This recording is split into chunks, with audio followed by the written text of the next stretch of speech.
మొదటిగా ఇసుక మీద కట్టబడిన ఇల్లు గురించి ప్రభు వారు మాట్లాడారు.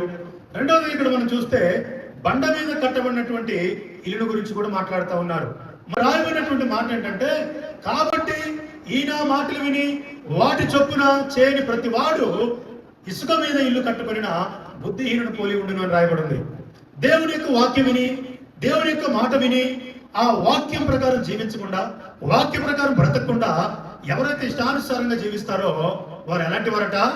ఇసుక మీద ఇల్లు కట్టుకుని బుద్ధిహీనుడు పోలి ఉండును అని రాయబడింది. ఇసుక మీద ఇల్లు కట్టడం అంటే చాలా తేలిక. దానికి పెద్దగా మనుషులు అవసరం లేదు, పెద్దగా ఖర్చు పెట్టాల్సిన అవసరం లేదు, మరి పెద్దగా పనిముట్లు కూడా దానికి అవసరం లేదు. చాలా త్వరగా ఇసుక మీద ఇల్లు కట్టాలంటే త్వరగా నిర్మాణం చేయబడింది. అదే మరి బండ మీద ఇల్లు కట్టాలంటే అనేక మంది పనివారు ఉండాలి, అనేక మంది పనిముట్లు ఉండాలి, విస్తారమైనటువంటి ధనం ఉండాలి, చాలా సమయం కూడా ఎక్కువగా పడుతుంది. ఒకసారి ఈ రెండు ఇళ్ల గురించి యేసుప్రభువు వారు చెప్పిన మాటలో ఒక అద్భుతమైనటువంటి వివరణ చూడండి. మొదటిగా బండ మీద కట్టబడిన ఇల్లు, రెండవదిగా ఇసుక మీద కట్టబడిన ఇల్లు.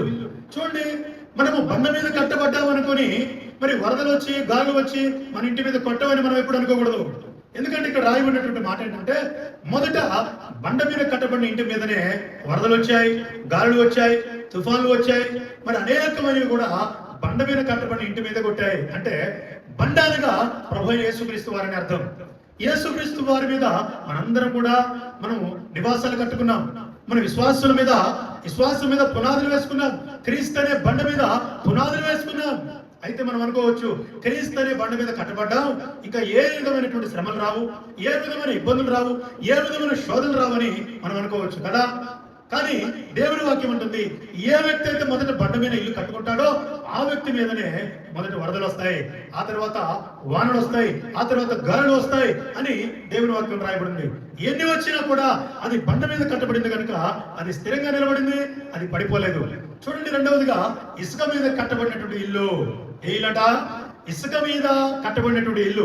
ఈ ఇంటి మీద కూడా గాలులు వచ్చాయి, వరదలు వచ్చాయి, తుఫాన్లు వచ్చాయి, వెంటనే ఏమైపోయిందంటే ఇది వెంటనే కూలిపోయినట్లుగా మనం చూస్తా ఉన్నాం.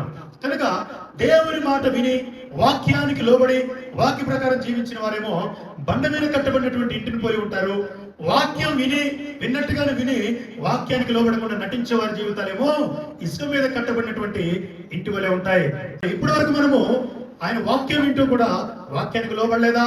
అయితే ఇసుక మీద కట్టబడినట్టు ఇంటిని పోలి ఉన్నాం. జాగ్రత్త, మనందరి మీద ఏమొస్తాయి? శోధనలు వస్తాయి, శ్రమలు వస్తాయి, ఇరుకులు వస్తాయి, ఇబ్బందులు వస్తాయి, కన్నీరు వస్తుంది. ఆ కన్నీరు వచ్చినప్పుడు మనం నిలబడాలంటే మన పునాదులు బండ మీద ఉండాలి తప్ప ఇసుక మీద ఉంటే ఏదో ఒక దినాన్ని ఖచ్చితంగా మనం కూలిపోతాం.